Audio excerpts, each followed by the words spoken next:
Guys, Uttarakhand state cooperative bank limited में vacancy आई है और यहाँ पे अलग अलग डिस्ट्रिक्ट में वैकेंसी आई है और इवन स्टूडेंट अभी भी कंफ्यूज है। कुछ पॉइंट है एजुकेशन को लेके, कुछ पॉइंट है यहाँ पे डोमिसाइल को लेके, कुछ पॉइंट है अदर स्टेट को लेके, क्या वो अप्लाई कर सकते हैं या नहीं कर सकते। कुछ पॉइंट है जो मैंने पॉइंट आउट किए हैं वो आपके साथ शेयर करूंगा। और यहाँ पे बहुत सारे स्टूडेंट का सिलेबस को लेके डाउट है, सिलेबस क्या है, कैसे आपको पढ़ना है, एग्जाम कब हो सकता है और कौन सी बुक आपके लिए बेस्ट है। एज पर माई एक्सपीरियंस मैं आपके साथ उन बुक के नाम शेयर करूंगा जो कि मैंने पढ़ के एग्जाम दिए और मुझे लगा कि बेस्ट है। अदरवाइज आप दूसरी बुक भी खरीद सकते हो, कोई पेड प्रमोशन किसी बुक का नहीं है। अगर आप खरीदना चाहो कोई दूसरी भी खरीद सकते हो, ठीक है। यहाँ पे मैं अपने एक्सपीरियंस के बिहार पे बुक का नाम बताऊंगा, ठीक है। देखो, Uttarakhand state cooperative bank limited में वैकेंसी आई है। वैकेंसी की branch manager, manager assistant manager, ऐसे यहाँ पे वैकेंसी आई है, ठीक है। सिलेक्शन आपका कैसे होना है मैं आपको बता दे रहा हूँ। सिलेक्शन आपका एक एग्जाम होगा। एग्जाम में आपके कुछ पार्ट डिवाइडेड है, पार्ट फर्स्ट, पार्ट टू, ऐसे 1 2 3 4 5 6। कुछ एग्जाम में 6 पार्ट है, कुछ एग्जाम में 5 पार्ट है, लेकिन इन सभी पार्ट का आपका एक पेपर होगा और जो वही पेपर सेम 200 मार्क्स का है। लेकिन जितने भी पार्ट एक एग्जाम में है, यानी यहाँ पे सब्जेक्ट वाइज पार्ट को डिवाइड किया हुआ है और जितने भी पार्ट एग्जाम में है वो सभी को आपको क्वालिफाई करना है। सभी में मिनिमम मार्क्स आपको लेके आने हैं। वो मार्क्स कौन डिसाइड करेगा, कैसे होने हैं, नेगेटिव मार्किंग कितनी है, सभी चीजें शेयर करेंगे, ठीक है। सिलेबस के बारे में हम यहाँ पे स्टार्ट करते हैं। सबसे पहले हम एग्जाम पैटर्न के बारे में डिस्कस कर लेते हैं, क्या है क्या नहीं है। देखो, इसमें आपका सीबीटी यानी कंप्यूटर बेस्ड एग्जाम आपका होगा, ऑनलाइन एग्जाम होगा, कंप्यूटर पे एग्जाम होगा, ठीक है। यहाँ पे सभी एग्जाम में जितनी भी वैकेंसीज आई है सभी एग्जाम में 200 क्वेश्चन होंगे और क्वेश्चन आपके एमसीक्यूज होंगे, मल्टीपल चॉइस क्वेश्चन होंगे। और जो कि एक क्वेश्चन 1 नंबर का है तो 200 मार्क्स का ही आपका एग्जाम होने वाला है। एग्जाम आपका दोनों लैंग्वेज में होगा, हिंदी और इंग्लिश दोनों लैंग्वेज में आपका एग्जाम होगा। लेकिन जो हिंदी के क्वेश्चन है वो प्रॉपर आपके हिंदी में रहेंगे, वो इंग्लिश में ट्रांसलेट नहीं रहेंगे। जो इंग्लिश के क्वेश्चन है वो प्रॉपर आपके इंग्लिश में रहेंगे, हिंदी में ट्रांसलेट नहीं रहेंगे। बाकी जो सभी पार्ट है इनके वो हिंदी और इंग्लिश दोनों में ट्रांसलेट रहेंगे। जिसमें समझ में आता है वो पढ़ सकते हो, ठीक है। एग्जाम को पूरा करने के लिए 120 मिनट यानी 2 घंटे का टाइम मिला है। तो यहाँ पे आप समझ सकते हो कि कितना टाइम आपको यहाँ पे मिला है। तो एग्जाम हार्ड तो रहने वाला है भाई, इजी एग्जाम नहीं वाला, इजी एग्जाम आपका नहीं होगा। और एक चीज मैं आपके साथ और शेयर कर दूं कि गाइस, ये जो बैंकिंग के एग्जाम है बहुत जल्दी आपके ये एग्जाम होते हैं, ठीक है। यहाँ पे आप जो है जून जुलाई में आप लेकर चलो, इसके एग्जाम आपके हो जाएंगे। जो पॉइंट मैंने पॉइंट आउट किए थे सिलेबस से पहले वो मैं शेयर कर दूं। देखो, अदर स्टेट वाले यहाँ पे अप्लाई नहीं कर सकते, लेकिन अदर स्टेट के पास अगर डोमिसाइल है, वो बाहर रह रहे हैं, उस केस में वो अप्लाई कर सकते हैं। बेशक उनकी स्टडी कहीं भी हुई है वो मैटर नहीं करता, डोमिसाइल होना जरूरी है। दूसरी बात, यहाँ पे कंप्यूटर का सर्टिफिकेट को लेके बहुत बड़ी यहाँ पे डाउट्स है, बहुत बड़ा कंफ्यूजन है आप लोगों को लेके, वो मैं दूर कर देता हूँ। अगर 10th और 12th आपके ग्रेजुएशन बीटेक बीसी एमसी जो क्वालिफिकेशन मांगे, वो क्वालिफिकेशन में अगर आपके पास कंप्यूटर एक सब्जेक्ट है तो आपको अलग से कोई कंप्यूटर सर्टिफिकेट नहीं दिखाना है, ठीक है। 10th में है अगर आपके पास कंप्यूटर सब्जेक्ट तो आपको यहाँ पे अलग से कोई सर्टिफिकेट नहीं चाहिए। अगर आपने कंप्यूटर से अपनी बीटेक या फिर एमसीए किया है या बीसीए कुछ भी किया है तो आपको सर्टिफिकेट नहीं चाहिए। हाँ, अगर आपकी क्वालिफिकेशन में कंप्यूटर है ही नहीं तो 6 मंथ का आपका सर्टिफिकेट चाहिए। कैसा भी सर्टिफिकेट हो, 6 मंथ का यहाँ पे होना चाहिए, लेकिन टेली का नहीं होना चाहिए, यहाँ पे प्रॉपर कंप्यूटर का होना चाहिए। ये चीजें आपका, ये डाउट क्लियर हुआ आपका, ठीक है। सिलेबस पे आते हैं। सिलेबस क्या है? 3 पोस्ट का सिलेबस, सॉरी 4 पोस्ट का यहाँ पे सिलेबस शेयर होगा, वो एक बार देख लेना।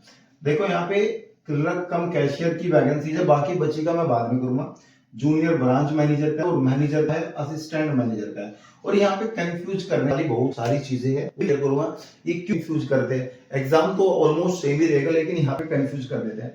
देखो, सबसे पहले मैं बात करूंगा यहाँ पे क्लर्क कम कैशियर का, ठीक है। ये एक बार देख लो क्या है।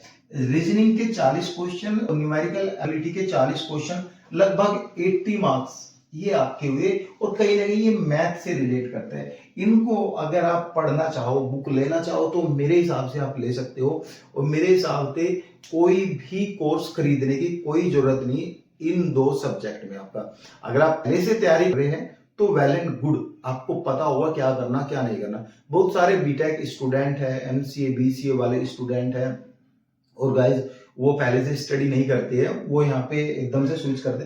तो भाई जितनी यूट्यूब पर आप मैथ की वीडियो देख लो, लेवल ऑफ एग्जाम जितनी यूट्यूब पर मैथ की वीडियो देख लो, थोड़े यहाँ पे न्यूमेरिकल में थोड़ा कॉमर्स की कैलकुलेशन आप ऐड कर सकते हो यहाँ पे 60%, ठीक है, क्योंकि भाई कॉमर्स से रिलेटेड भी क्वेश्चन आने वाले हैं। तो जितनी भी यूट्यूब पर वीडियो देख लो, जो कोई बैंकिंग के प्रॉपर यूट्यूब चैनल है वो पढ़ाते हैं, उनकी वीडियो सारी देख लो। इवन आप जो है मॉक टेस्ट लगा लो बैंकिंग के, ये नहीं कि प्रॉपर आप उत्तराखंड बैंकिंग के मॉक टेस्ट लगाओ, वो तो आपको पूरे यूट्यूब पे कहीं मिलेगा नहीं, कंफ्यूज करने वाली बहुत सारी चीजें आपको मिल जाएगी। तो आप कोई अच्छा सा यूट्यूब चैनल ढूंढ के, अगर नहीं पता तो आप कमेंट कर सकते हो, मैं आपके लिए कोई अच्छा यूट्यूब चैनल एंड बुक अच्छे से, अगर आपको फिर भी डाउट रहेगा तो रिसर्च करके एक वीडियो शेयर कर दूंगा आपको, तो आपको पता चल जाएगा, ठीक है। जनरल फाइनेंशियल अवेयरनेस के 60 क्वेश्चन आएंगे, ठीक है, हिंदी लैंग्वेज के 20, इंग्लिश लैंग्वेज के 20, कंप्यूटर के 20। देखो इन दोनों की, हिंदी लैंग्वेज के आप जो है लूसेंट भी ले सकते हो, ये भी बेस्ट है लूसेंट की। इंग्लिश की नीतू सिंह मैम की ले लो। देखो इसमें जो है ना, आप लोगों को एक कंफ्यूजन होगा कि उत्तराखंड की वैकेंसीज है, ऑलमोस्ट यहाँ पे जो है उत्तराखंड के ही रिलेटेड आपके ये आएगी, मतलब कि ये सारे क्वेश्चन आएंगे, ऐसा नहीं। देखो सबसे बड़ी बात है ना इसमें, अगर वो जीके जनरल नॉलेज नहीं दी है आप लोगों को यहाँ पे पढ़ने के लिए, तो सबसे बड़ी बात है यहाँ पे इजिली क्रैक हो सकता है एग्जाम, थोड़ी सी मेहनत करोगे। कंप्यूटर की भी आप लूसेंट ले लो, इंग्लिश की आप नीतू सिंह मैम की बहुत अच्छी बुक है वो आप ले सकते हो, हिंदी की भी लूसेंट आप यहाँ पे ले सकते हो, ठीक है, ये सब चीज है। और यहाँ पे RS अग्रवाल की मैथ की न्यूमेरिकल एबिलिटी की बुक यहाँ पे ले सकते हो, ये सब चीज है, ठीक है। अब हम बात करेंगे, देखो कंफ्यूज कहां पे हुआ, जूनियर ब्रांच मैनेजर, मैनेजर और असिस्टेंट मैनेजर के लिए इन्होंने 2 पॉइंट ऐड किए यहाँ पे। हाँ, ये फाइनेंशियल अवेयरनेस का भी आपको बताऊंगा कैसे पढ़ना है, वो भी मैं आपको बताऊंगा, ठीक है।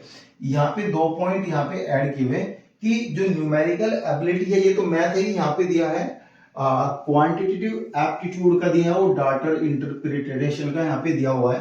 तो ये वाला जो है दूसरे की तरह यहाँ पे रिप्लेसमेंट कर दिया, लोगों ने रिप्लेस कर दिया न्यूमेरिकल एबिलिटी की जगह, अब ये आएगा 40 नंबर का क्वांटिटेटिव एप्टीट्यूड वाला, ठीक है।